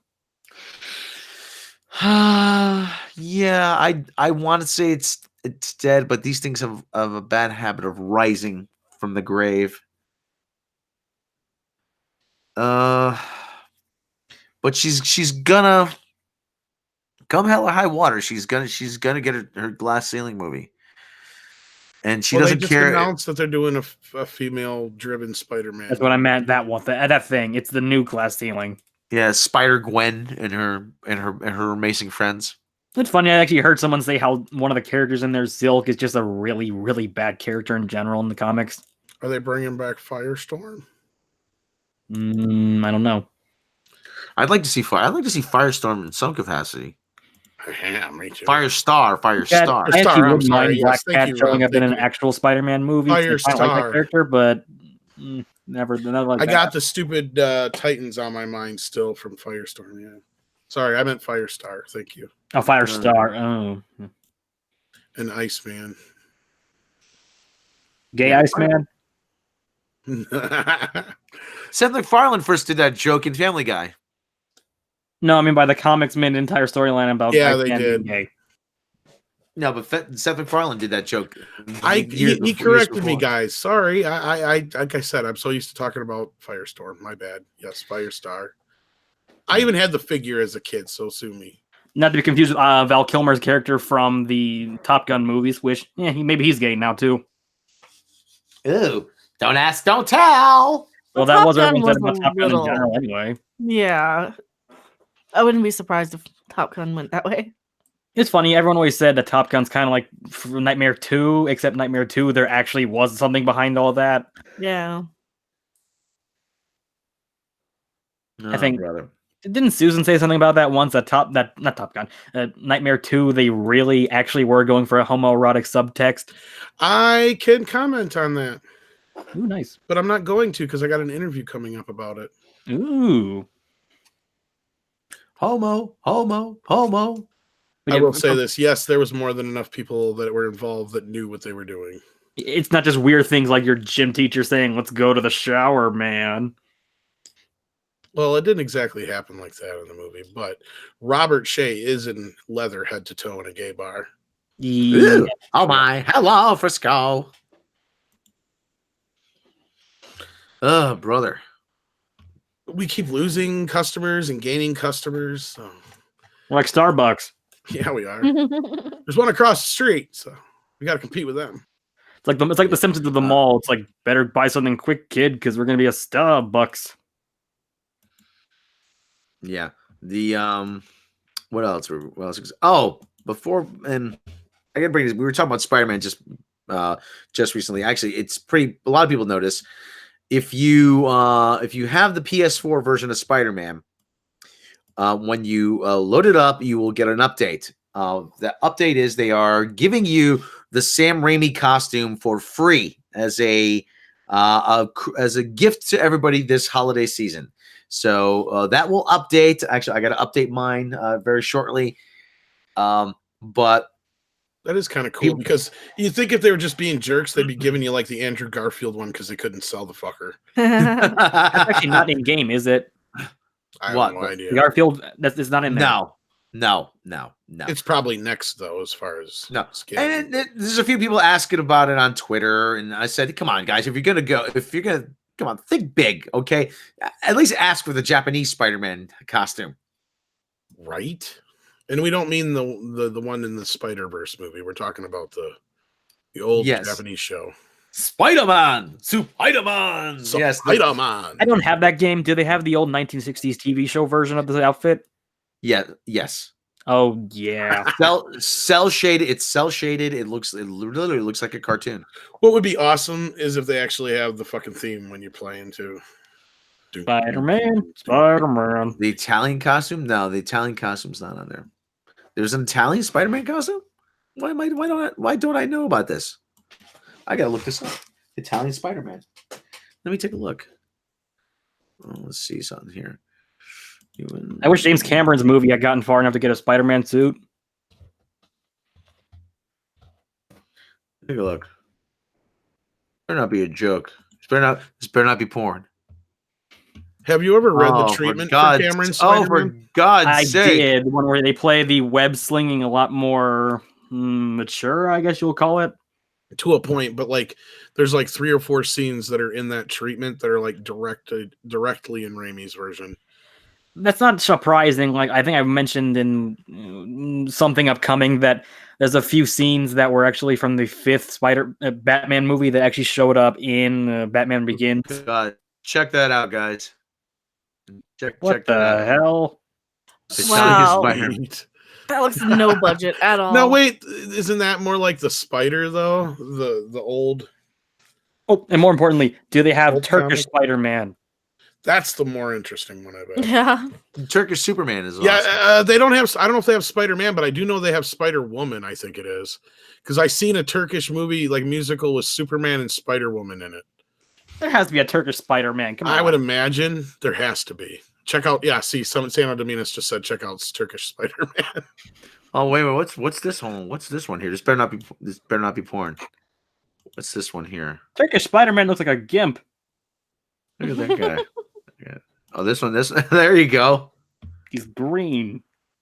Oh man, that's pretty. That's what's fucked up is that almost does look like the old Spider, almost minus the hat and the trench coat. It's got the Spider shirt and the Franco Franchetti. I'll take it the noir outfits in the game. Yes. Minus the hat and the long trench coat. Yeah, the Spider was a ripoff of the Shadow, basically, Zane. But yeah, you're right. Well, the Shadow is like one of the original Superman characters in general, or heroes. Excuse me. Superhero, you mean? Yeah. Yeah. One of the pulp era magazines. Now, did we find the Italian Spider-Man? That was it. Or that was not the Turkish. I mean, sorry. Oh, yeah, there is. There is. He looks like a gimp. Yeah. He's like green and red. He looks awful. Let's see it. So he's Santa Spider-Man? Sweet. Kind of. Sweet.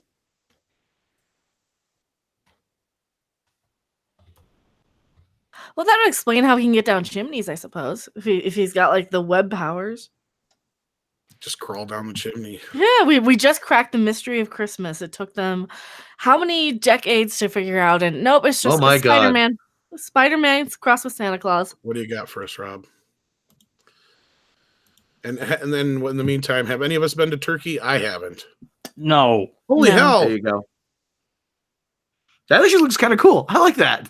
I think it looks like just me. I get what you're saying, but yeah, it's like early version of Spider-Man. I wonder if Stan Lee ever made any comment about those sort of Turkish ripoffs. You know, the one thing they didn't get right was the spider on the chest. Well, I was just glad people were enjoying Spider-Man. It looks like a tick. Are you sure this isn't Turkish the tick? You know what? Yeah, I can kind of see that working. Because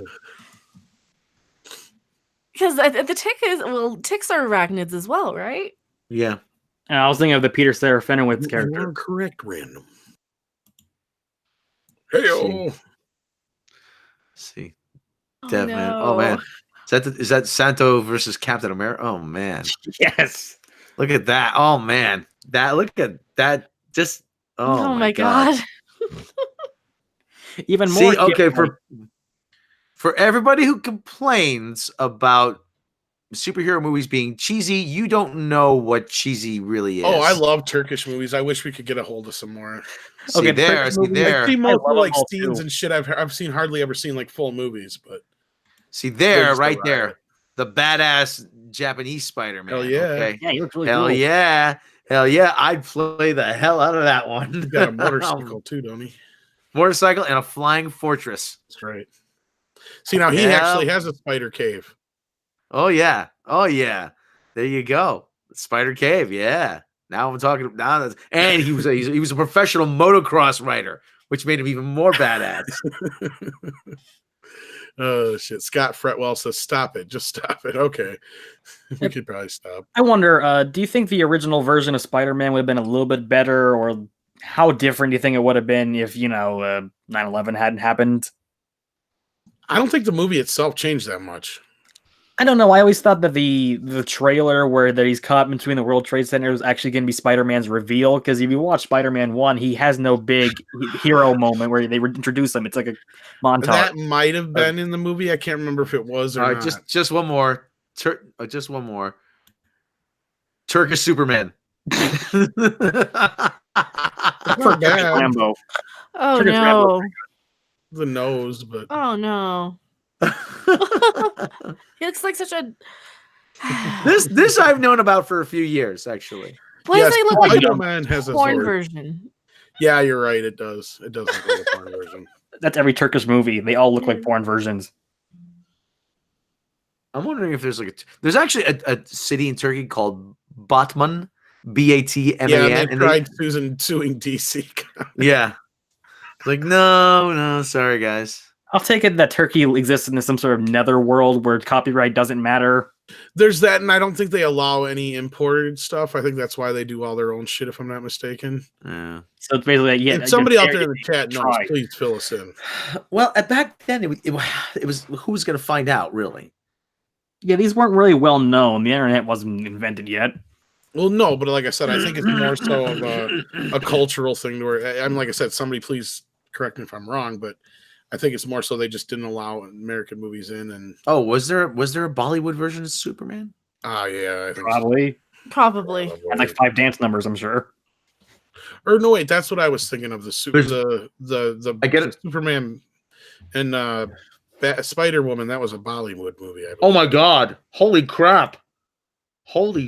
This can't be real. This cannot be real. Okay, now this for remember when I said they made Peter Parker a fat loser? Okay. There you go. So there you go. Oh my God. That's almost as bad as my. Well, I say he's my roommate. But I can't call him a roommate because I basically supported his ass. He dressed as Spider-Man one year and he looked almost like that. Oh my! Oh, that is. There's that. Oh, go up. There's that movie I was talking about. This one, the Bollywood one. Yep, right there. With the Superman Spider Woman. Yeah. Oh, that. Oh, I think that whole thing's on YouTube. I think that whole thing's on YouTube. This.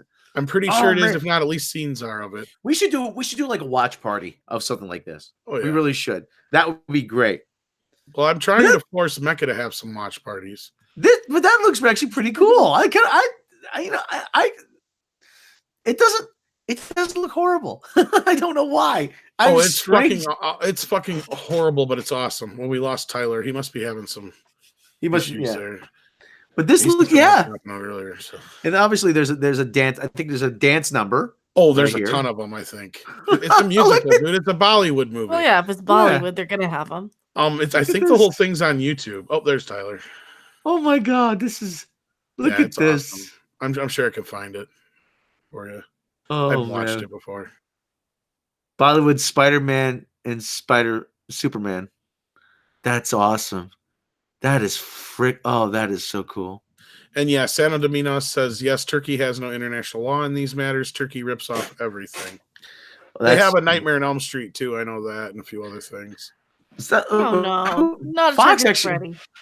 Fox actually made a Turkish version of they made an Indian version of 24 not that long ago. Oh, whoops! Were you not be able to hear me? Whoops. Now we hear you. Okay, I was gonna say, there's a Bollywood version of Reservoir Dogs where they do song numbers? You sound really muffled, but I have no it's my idea. phone. But there you go. There's the Indian version of Jack Bauer. If I'm still screen sharing that, but no, but this guy looks pretty cool. Actually, he looks like fucking. No, I'm laughing because he looks like what's his face? Like Raj? No. Shit. I can't think of his damn name now. All of a sudden. But I got no problem with this because they're making it specifically for India. That's kind of cool, you know? Oh shit. They want to see a Bollywood version of Midnight's Edge After Dark. I'd like to see that. We're already ghetto as hell. How can we do worse? Oh shit. Yeah, so right. The dance scene starring Robin Mecca would be awesome. Yeah, but I don't dance. Neither do I. You do in Bollywood. I have the mobility. I have all the mobility and grace of a dead elephant. You kidding me? Yeah, I'm usually the person that like wants to that's like, okay, you're making me be this dance. I have other things I want to do, so I'm that person bringing like 5,000 electronic devices and gadgets. Don't worry, we'll put a poll up for you, and you'll be right at home. Santa Dominos says there's a YouTuber named Brendan Tynald who reviews all of these movies, so it's probably a good way to find out about a bunch of them. I'm not shocked. Turkish Star Wars is amazing. Oh yeah, Turkish Star Wars is awesome. Turkish Star Wars? I think they finally have it online too. So it's online. It's okay. It's awesome, but it's not as good as some of the other ones because they actually just take a lot of stuff from the original Star Wars and intersplice it, but it's fucked up. I think it's like a Turkish James Bond. Yeah, I think so. Oh yeah. So what you're saying, says Dr. Meatball, is that Bollywood is the place to pitch the X-Men? Yeah. Probably. Yeah, actually, I'm not sure it's one movie, but I know there's a Turkish X-Men. There is a Turkish movie where they use the theme song from Her Majesty's Secret Service wholesale. According to Dominos, there's Turkish Tron, Turkish Star Trek, Turkish everything. Go Turkish Star Wars. The Ottoman Empire Strikes Back. History now checking too. Live sound effects, live dubbing. Oh man! And I believe the whole thing's on YouTube. The Turkish Star Wars is. Turkish Rambo is pretty good. Yeah, I've heard of that one too. And didn't they just do aren't they doing a new one too? Are they? I think it's Turkey who's doing it. They're gonna make another Rambo before we get a real Rambo. Well, we're gonna be getting one about the same time because it's in the mini documentary that Andre and I wrote. I know that we talk a little bit about it. I think it's Turkey. If not, it's some other country. I can't remember. Oh my god! If it's not Turkey, it's maybe I'm wrong. It could be a. Well, look, if I'm still screen sharing. Yeah, it's pretty great. It's called Rampage. Sure. So Rambo versus The Rock. Oh man! Oh my god! It's like John Travolta if he was Rambo. Oh my god! Marvin Hagler. Something to eat. Yeah, boxer Marvin Hagler actually went to Europe and he was making action movies. Why are you hassling me? Oh my god! Oh my god! Oh, okay. Well, we learned a few new things tonight, didn't we? Yes, we did. Turkish cinema. We can basically end it right here. We're not going to beat Turkish Rambo. No, Turkish Rambo is pretty hard to top. Okay. What do you say? What do you say? Do they have any Turkish Schwarzenegger movies? Oh, is there Turkish Conan? Well, there's probably Turkish Terminator, I bet. Oh, now you got okay. Now I gotta know if there's Nobody can do The the last one Terminator but me. before Andre. Never, ever. I'm the best. Turkish Conan movie. I'm the one and only. Let's see. Turkish Conan movie. I used to meet you, robot. Yes, it's called Alter. Whatever. Oh my god. You're full of shit. Oh my god. Yep. Turkish Conan. Turkish Conan. Santa Domina says there's a Turkish He-Man too. Sweet. There you go. Altar. Man. Turkish Conan. Why isn't it not showing up? Oh, there it is. Altar. Daimos Z says, with $2, I want a Turkish Johnny Sacco and his flying robot. Oh man. That's great. That don't look too bad, actually. No, it looks pretty badass, right? Well, the poster anyway, yeah. Yeah. Well, look up Turkish Terminator. We got to see. Just to end the show. And then we'll get out of here because we've been on for like 2 hours. Look at all that porn. Quicksand porn. Turkey Terminator, Lady Terminator. No. Those are memes. No Turkish Terminator. Really? Wait a minute, Turkish Terminator. There you go. Scene. See? Yeah, see, there you go. Told you it's not as good as mine. It exists. We know it exists. It's just not as cool. Challenge accepted. We must find this movie. We're going to try and watch as many Turkish movies as we can in the next year. Yes. Watch parties. Yes. Awesome. All right, Turkish Terminator. I think that's a good place to end it. Yeah, I think so. Okay. If you like our expedition into Turkish cinema, yes, you can click subscribe. You can click the bell icon. You can head over to main channel, click subscribe, click the bell icon over there. We got the new Stan Lee tribute up, and it is. And I don't mind. Tom did a bang up job. He really did. It'll give you the feels. Oh yeah. Maybe verklempt. Talk amongst yourselves. I know because if I had to go over it as many times as I did, and every damn time I'd get to certain points, it would get me kind of like the chills and the feels. I'm like, okay, it's working. So I think I did okay. It's the best I'm going to say. I don't think I did great, but I think I did okay. So you guys, of course, did the rest of the work. So yeah. Oh, thank you very much. So anyway, like I said, check that out. It's really good. We put a lot of work into that. Go over to Patreon, and if you really like the show, Patreon supporters can get all kinds of bonuses, bloopers, outtakes, lost episodes, behind the edge making of videos, uncut audio, and more. Support the channel for as little as $1 a month. And if you don't have the means to support the channel, click subscribe, click the bell icon on both channels, and let the ads run. And as I always say, share with your friends, share with your enemies, share with everybody, because we cannot do this without you. Mecca, tell them about your channel. I am MeccaRandom42. I have YouTube, Patreon. I got a P.O. box finally. So people, if they want to send me anything, they can totally do that. Yeah, I have a new tier on Patreon. You were mentioning earlier that you're trying to get me to watch movies and things. That is a specific tier on Patreon for the $25. You can request something. It's a special request tier. 2010 Ninja Turtles, just because I want to see it. It's a special tier. I'm gonna watch all kinds of shit. You just wait. It's $25 a pop, so have fun. Now, because of the dicey copyright situation, can we actually live stream a movie here, a Turkish movie? Yeah, well, the Turkish movies maybe. But as far as like real movies, no. Well, the Turkish movies, I mean, yeah. Actually, we'd have to. We could test it possibly. Screen share, yeah. All right, so just thinking, Tyler, tell them about yourself. Way to go, Tyler. He's thinking. You dead, man? He had to disconnect and come back for a second. Dave. Oh, he's been having issues. Dave's not here, man. Dave? Yo, man, open this door. Yo, man, it's Dave. Open this door. Dave. All right. Well, Tyler Bioshock, he's one of the writers who helps us out. He is. Does he got his own channel? I don't know. He has his own. He has a podcast called the Peanut Butter Podcast. Okay. Channel or somebody else's, but peanut butter is very good for you. So it's got a lot of protein in it. I like this. Peter Pan has this honey peanut butter. I don't know why. It's just awesome. Yeah. So anyway, check out the peanut butter podcast. Or nothing, but if they want to some, I'll eat it.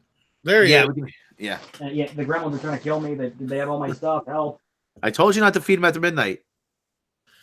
I thought they turned to friend trash us. So anyway, we're wrapping up here. So like I said, check out our friends. Check out Overlord DVD, Doomcock's channel. Check out Monday Matt. Check out Professor Geek. Check out Clownfish. Check out SE Reviews. Check out who else? Who else do we like? Check out the song "Check It Out" by John Mellencamp. Yes, check out. Check out a book from your local library. Yes. People don't do that. You can even check out movies now there. Yes, absolutely. You don't have the money to go to movies. You can go to the library, check them out. They're there. It's a publicly funded knowledge base, and do your best to use it. So anyway, like I said, we are Midnight Touch After Dark, and one more time, I am Rob Robot Shlomo. I am Tom Connors. I'm Tyler Bioshock. I'm Mecha Random 42. And thank you for joining us for this exploration into Turkish cinema. And we will catch you next time.